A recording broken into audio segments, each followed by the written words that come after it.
যেসব পাপের কারণে পরকাল হারিয়ে যায়, যেসব পাপের কারণে সরাসরি জাহান্নাম ঘোষণা হয়েছে, তার একটি বড় পাপ হচ্ছে গীবত, পরনিন্দা। যেসব পাপ আল্লাহর কাছে ক্ষমা চেয়ে ক্ষমা হয় না, যা মানুষের সাথে জড়িত, তার একটি বড় পাপ হচ্ছে গীবত, পরনিন্দা। কতগুলো পাপ আছে যা খুব বড়, তবে ক্ষমা সহজ। যেমন সুদ, ঘুষ, জেনা, এগুলো মহাপাপ। এরপরেও তার ক্ষমা সহজ। রাসূল সাল্লাল্লাহু আলাইহি ওয়াসাল্লাম বলেন, আল বিক্রু বিল বিক্রি জিলদু মিয়া ওয়া তাগরিবু সানা, আস-সাইয়্যিবু যানি আর রাজম। অবিবাহিত পুরুষ নারী যদি জেনা করে, তাহলে তাকে 100 লাঠি পিটিয়ে এলাকা থেকে 1 বছরের জন্য তাড়িয়ে দেওয়া হবে। তিনি বলেন, বিবাহিত পুরুষ নারী যদি জেনা করে, তাহলে তাকে ইট, ঢেল, পাথর দিয়ে মেরে মেরে মেরে ফেলতে হবে। তার বেঁচে থাকার কোনো সুযোগ নেই। পাপ অনেক বড়, মহাপাপ। এরপরেও তার ক্ষমা সহজ। আল্লাহর কাছে কান্নাকাটি করে বললেই আল্লাহ ক্ষমা করার জন্য প্রতীক্ষমান রয়েছেন। রাসূল সাল্লাল্লাহু আলাইহি ওয়াসাল্লাম বলেন, আস-সাবউল মুবিকা, 7টি ধ্বংসাত্মক জিনিস রয়েছে, 7টি বড় পাপ রয়েছে, যাতে মানুষ ধ্বংস হয়ে যায়, যাতে মানুষ জাহান্নামে যাবে। তার একটি পাপ হচ্ছে কাতলুন নাফস, মানুষকে হত্যা করা। মানুষকে হত্যা করা মহাপাপ। এরপরেও পাপটি আল্লাহর সাথে সম্পৃক্ত। তার একটি বড় পাপ হচ্ছে আল ইশরাকু বিল্লাহ, আল্লাহর সাথে শিরক করা। শিরক করা পৃথিবীতে সবচেয়ে বড় পাপ। এরপরেও তা হচ্ছে আল্লাহর সাথে জড়িত পাপ, তা ক্ষমা নেওয়া সহজ।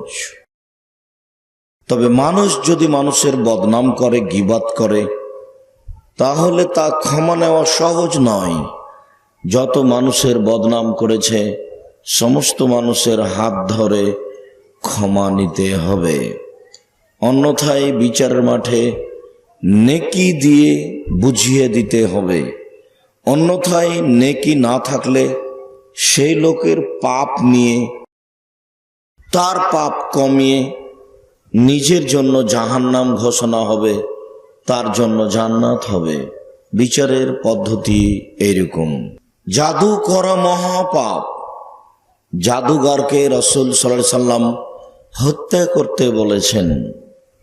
এরপরেও মানুষ জাদু বিদ্যা শিখার পরে আল্লাহর কাছে ক্ষমা চাইলে আল্লাহ তা সহজেই ক্ষমা করে দিবেন।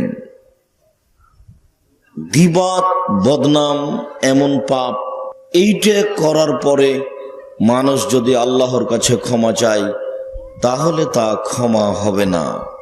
গীবত মহাপাপ। সুদ মহাপাপ। রাসূল সাল্লাল্লাহু আলাইহি ওয়াসাল্লাম বলেন, আর রিবা সাবুনা জুজান আইসারহান কারাজুল উম্মাহু, সুদের পাপের 70টি ভাগ রয়েছে। তার ছোট ভাগ হলো মার সাথে জেনা করলে যেমন পাপ হয়। সুদ বড় ভয়াবহ পাপ। সুদ জঘন্য পাপ। সুদ সমাজ ধ্বংস করা পাপ। সুদের সবচেয়ে ছোট পাপ হলো মায়ের সাথে জেনা করলে যেমন পাপ হয়। নাউজুবিল্লাহি মিন যালিক।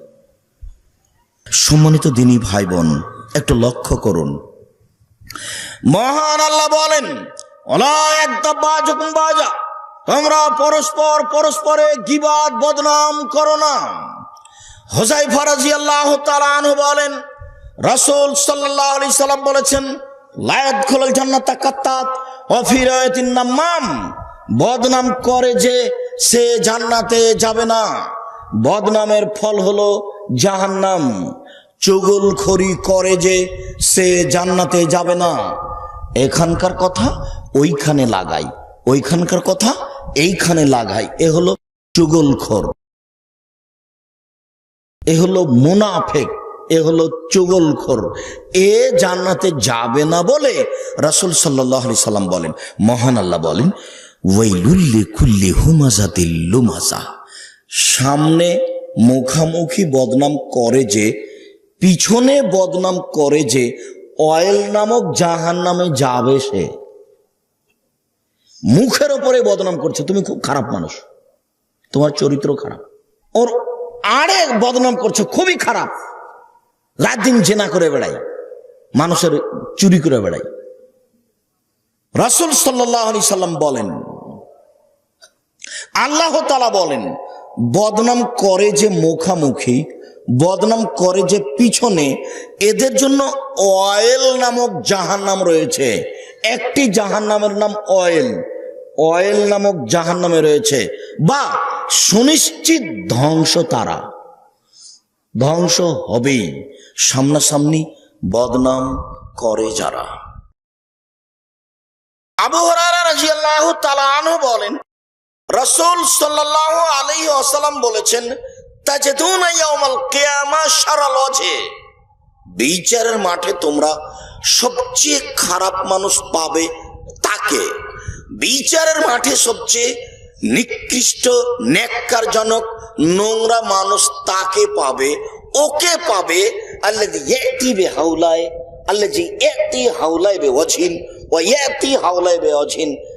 এক মুখে এইখানে আসে, এক মুখে ওইখানে যায়, ওইখানে এক মুখে কথা বলে, এইখানে আর এক মুখে কথা বলে।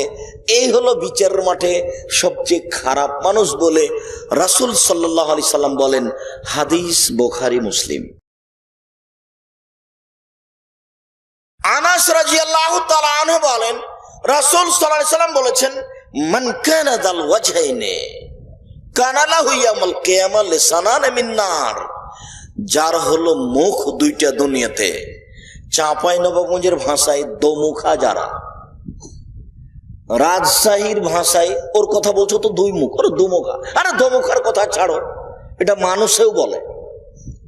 আল্লাহর নবী মুহাম্মদ সাল্লাল্লাহু আলাইহি সাল্লাম বলেন, দুই মুখ যাদের, বিচারের মাঠে তার একটি মুখে দুইটি আগুনের জিহ্বা হবে। ভালো করে মনে রাখেন, মানুষের কথা যে বলে বেড়াই, তার মুখে কয়টা জিহ্বা হবে? দুইটা। কিসের তৈরি? আগুনের তৈরি। এই কথা মুহাম্মদ সাল্লাল্লাহু আলাইহি সাল্লাম বলেন। আমার কোনো ব্যক্তিগত কথা নয়, বড় ভয়াবহ কথা, বড় ভয়াবহ কথা। মুখে দুটি আগুনের জিহ্বা হবে, কি সাধারণ কথা হলো?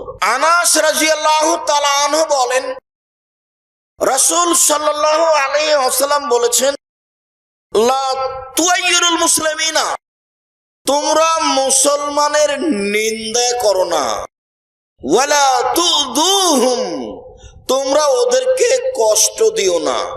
মুসলমান পরস্পরে তোমরা পরস্পরকে কষ্ট দিও না। এই কথা বলার পরে রাসূল সাল্লাল্লাহু আলাইহি ওয়াসাল্লাম বলেন, ওয়ালা তাত্তাবিউ আওরাতিহিম, তোমরা তাদের পিছনে পড়ো না, তোমরা তাদেরকে অপমান করার চেষ্টা করো না। মান তাতাব্বা বিআওরাতি আখিহিল মুসলিম, কোন মানুষ যদি তার মুসলমান ভাইয়ের পিছনে পড়ে, ওর বদনাম করো, ওকে অপমান করো, এই যদি পিছনে পড়ে, তাতাবাল্লাহু আওরাতাহু, আল্লাহ তাআলা তখন তার পিছনে লেগে যাবেন। আপনি আমার পিছনে লেগে গেলে আল্লাহ আপনার পিছনে লেগে যাবেন। ওমান তাতাবাল্লাহু তাআলা, আল্লাহ যার পিছনে লেগে যাবেন, লা ইয়াফজাহু, আল্লাহ তাকে অপমান করেই ছাড়বেন। আও লা ইউফজাহু, আল্লাহ তাকে অপমান করেই ছাড়বেন। ওয়ালাউ কানা ফি জাওফি রাহলিহি, ও যদি তার বাহনের উটের পেটের ভিতরে লুকিয়ে থাকে, তবু আল্লাহ তাকে অপমান করেই ছাড়বেন। মানুষ তো আর বাহনের পেটের মধ্যে ঢুকতে পারে না। মানুষ আপনার বদনাম করার পরে চলে গেছে লন্ডন, আল্লাহ তাকে ওখানে অপমান করে ছাড়বেন। আপনার বদনাম করার পরে মাটির নিচে চলে গেছে, কোনো পাথরের ভিতরে ঢুকে আছে, ওখানে কেউ নেই, তারপরেও আল্লাহ তার অপমানের ব্যবস্থা ওখানে করবেন। তিনি সর্বশক্তিমান, তিনি সবকিছু করতে পারেন। আজকের পর থেকে জীবনে কোনোদিন কাউকে খাটো করার জন্য কোনো কথা সমাজে বলবেন না। এই কথাটা শিখেন। ছিছি, মানুষের কথা এভাবে বলো কেন? আরে বলেন চোখ, দুনিয়ার শয়তান মানুষ, খুব খারাপ মানুষ।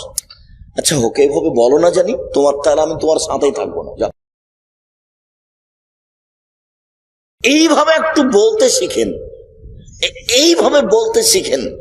বদনাম গীবাত মহা পাপ, যা মানুষের সাথে জড়িত পাপ, আল্লাহর সাথে নয়, যা সহজে ক্ষমা হবে না। আনাস রাদিয়াল্লাহু তাআলা আনহু বলেন, রাসূল সাল্লাল্লাহু আলাইহি ওয়াসাল্লাম বললেন, লাম্মা উরিজা বি রাব্বি, আমার প্রতিপালক যখন আমাকে ওপরে নিয়ে গেলেন। আমাদের নবী মুহাম্মদ সাল্লাল্লাহু আলাইহি ওয়াসাল্লাম বলেন, আমার প্রতিপালক যখন আমাকে উপরে নিয়ে গেলেন, ফাইজা কওমুন, হঠাৎ দেখি অনেক মানুষ, লাহুম নুহাসুন লাহুম আজফারু মিন নুহাসিন, তাদের লম্বা লম্বা তামার নখ, খুব বড় বড় নখ। অনেক মানুষ দেখি তাদের লম্বা লম্বা তামার নখ। এক নয়, শোনো উজুহাহুম, এইভাবে মারছে মুখের উপরে থাবা আর গোস্ত তুলে নিচ্ছে, মারছে মুখের উপরে, বুকের উপরে থাবা আর নিজের গোস্ত এভাবে তুলে ছিঁড়ে নিচ্ছে। আমি জিবরাইল মানা হলে কি কথা, এরা কারা? হায় এ কি, আরে নিজের নখ দিয়ে নিজের মুখ ছিঁড়ে নিচ্ছে, নিজের বুক ছিঁড়ে ফেলছে, এরা কারা? তখন জিবরাইল আলাইহিস সালাম বলছেন, হাওলা ইয়াকাউনা ফি আরাজিন নাস ইয়াকুলুনা লুহুমাহুম, এরা হচ্ছে ওরা যারা মানুষের বদনাম করত, এরা হচ্ছে ওরা যারা মানুষের গোশত খেত, এরা হচ্ছে ওরা যারা মানুষের বদনাম করত। নিয়মিত ইউটিউব ভিডিও দেখতে সাবস্ক্রাইব করুন। নতুন নতুন ভিডিও পেতে ঘন্টা বাটনটি চাপুন।